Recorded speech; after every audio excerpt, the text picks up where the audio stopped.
If you've never posted a photo of yourself online, or you stopped years ago and can't quite explain why, you need to understand what's actually happening in your psychology. Why do some people instinctively pull back from sharing their image while everyone else is flooding the internet with selfies? Most people think it's about insecurity, shyness, fear of judgment, and sure, sometimes that's part of it, but there's something deeper going on that almost nobody talks about. The people who don't post photos online aren't just hiding, they're protecting something. They've figured out, consciously or not, that every image you share is a piece of your identity you can never fully control again. And the strangest part?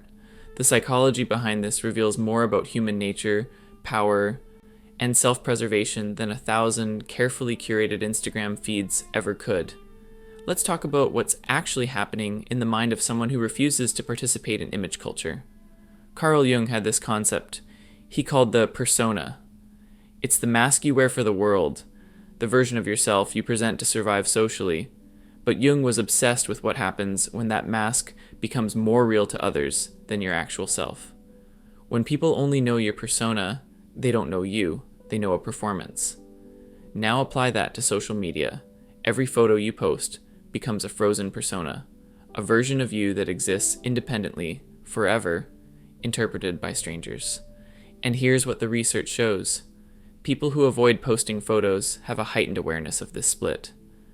A study from the University of Edinburgh in 2016 found that individuals with lower social media photo engagement scored higher on measures of authentic self-concept. They weren't less secure. They were more protective of the gap between who they are and who they appear to be. Think about someone who goes to a wedding, has an amazing time, connects deeply with old friends, and never posts a single photo. Not because they didn't enjoy it, because posting it would transform a lived experience into a performed one. The memory stays theirs, private, uncontaminated by the need for external validation. Then there's Baudrillard, the French philosopher who predicted our current nightmare. He talked about how images eventually replace reality, how the map becomes more important than the territory. When you post a photo, you're not sharing a moment anymore. You're creating a simulacrum, a copy that has its own life, its own meaning assigned by algorithms and strangers. People who don't post photos, they've intuitively rejected Baudrillard's hyperreality.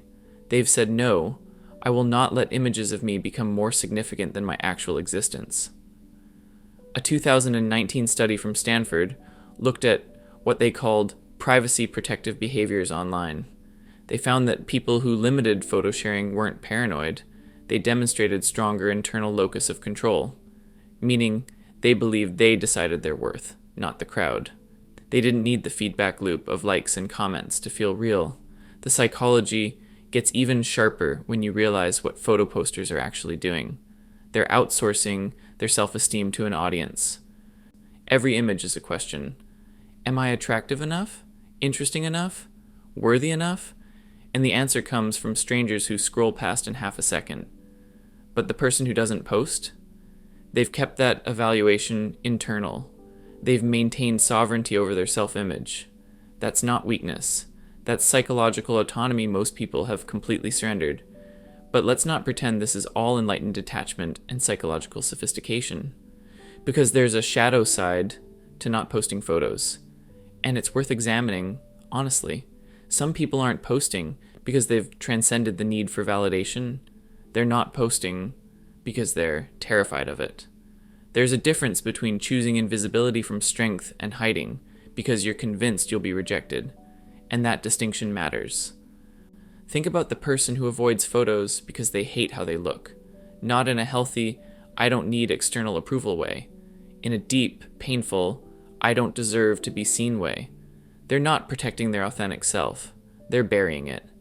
Every wedding, every gathering, every moment where someone pulls out a camera becomes a small trauma. They're there but not there, present but erased. And over time, that invisibility starts to feel like proof that they were right to hide, proof that they don't belong in the visible world. There's also the control issue that nobody wants to admit. Some people don't post photos because they can't control how others perceive them.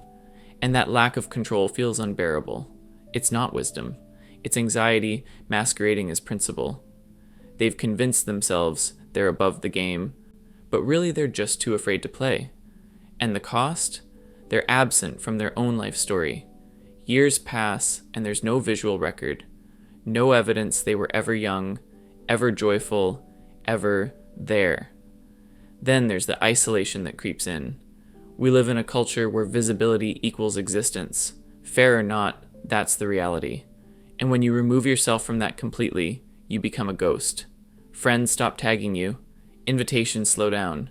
Not because people don't care, but because you've made yourself forgettable. You're not in the feed, so you're not in the mind.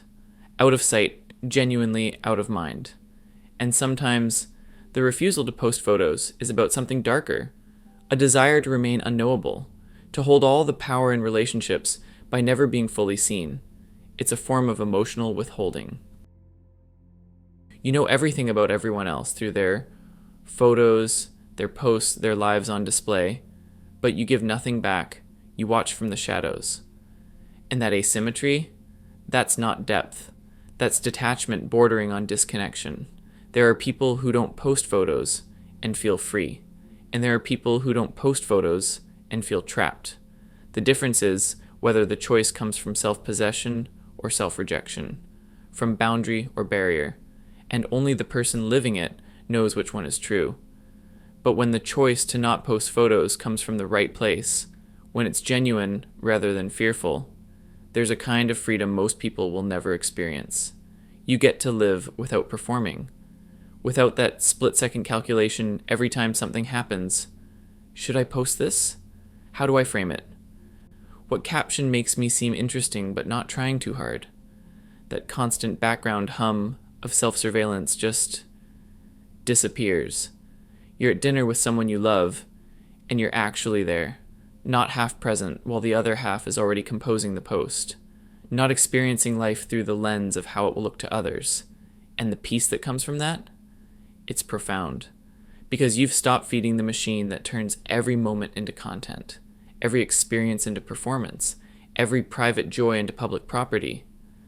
The people who've genuinely opted out describe it the same way, like they can finally breathe, like they've stopped living on a stage they never auditioned for. There's also a power in being unsearchable.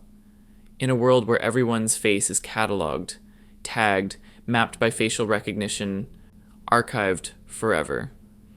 Choosing not to participate is almost radical. You can't be Googled into existence. Your image isn't floating around being used to train AI you'll never consent to. You haven't handed your face over to corporations who will own it longer than you'll be alive. That's not paranoia. That's recognizing what we've all casually surrendered. Think about the person who meets you in real life with no preconceptions. They don't know what you look like. They haven't scrolled your photos. They haven't formed opinions about your life based on curated images. When they meet you, they're meeting you fresh, unfiltered by the digital ghost that usually arrives before you do. And the connections that form from that place, they're built on presence, not presentation. There's something else too. The people who don't post photos tend to develop a different relationship with memory. They remember experiences for what they felt like, not what they looked like. The sunset isn't reduced to whether you got a good shot. The concert isn't filtered through whether your video captured it. The moment exists in your body, in your senses, in your actual lived experience, not in a digital file that you'll scroll past a year later and barely remember. And maybe most importantly, when you don't post photos, you stop mistaking documentation for living. You stop believing that if it's not captured, it didn't happen. You reclaim the private self, the self that exists without witnesses, without validation, without needing the world to confirm that you're real. And that self, that's the one that actually knows who you are. So what does all of this mean on a level that goes beyond psychology, beyond social media, beyond the specifics of posting or not posting?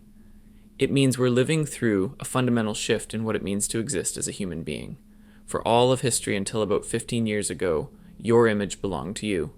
It existed in your mirror, in the minds of people who knew you, in a handful of physical photographs locked in albums. Your face was yours, controlled by you, limited in distribution, finite. Now, Your image is infinitely reproducible, permanently searchable, always available for reinterpretation. The people who resist posting photos aren't just opting out of a platform, they're resisting a new form of existence itself, digital existence, where you're not a person anymore, you're data, not a self, but a profile. Not alive in the world, but archived in servers. Friedrich Nietzsche talked about eternal recurrence, the idea that you should live as if every moment would repeat forever. But what we've created is something he never imagined. Digital recurrence, where every version of you that's ever been photographed exists forever simultaneously. You at 23 drunk at a party, you at 35 trying too hard, you at 40 pretending everything's fine. All of those yous, frozen and accessible, repeating endlessly across the internet. The person who doesn't post photos has rejected that fragmentation. They've said, I am not a collection of images. I am not a timeline. I am a living, changing, private being who will not be flattened into pixels and distributed to strangers. And that raises the deepest question of all. What is a self in the age of total visibility? If everyone can see you, know you, judge you, interpret you, are you still you, or have you become a collective hallucination? A character written by committee, where your actual inner life matters less than what people project onto your images? The people who've stepped away from this understand something essential, that to remain real, you have to protect unreality. You have to keep parts of yourself unknown, unseen, unshared. Not because those parts are shameful, but because they're sacred. Because a self that's entirely public is no longer a self. It's a product, a brand, a ghost. This isn't about being anti-technology or anti-progress. It's about recognizing that we've accidentally constructed a world where privacy is rebellion, where the refusal to be seen is an act of resistance, where keeping your face to yourself is the last stand of the individual against total transparency. And maybe that's what not posting photos really represents. Not fear, not shyness, not insecurity, but a quiet insistence that you are more than what can be captured, more than what can be shared, more than what can be seen. So, where do you fall in all of this? Are you someone who shares freely because it genuinely brings you joy? Or are you performing without realizing it? Are you protecting your privacy from a place of strength or hiding from a place of fear? And if you don't post photos, is it because you've chosen invisibility or because invisibility has chosen you? Those aren't easy questions, but they're worth sitting with. If this resonated with you, I'd genuinely love to hear your perspective in the comments. Are you someone who posts everything or nothing or somewhere in between? And why? And if you want more psychology that actually makes you think, instead of just scroll, you know what to do. Thanks for watching.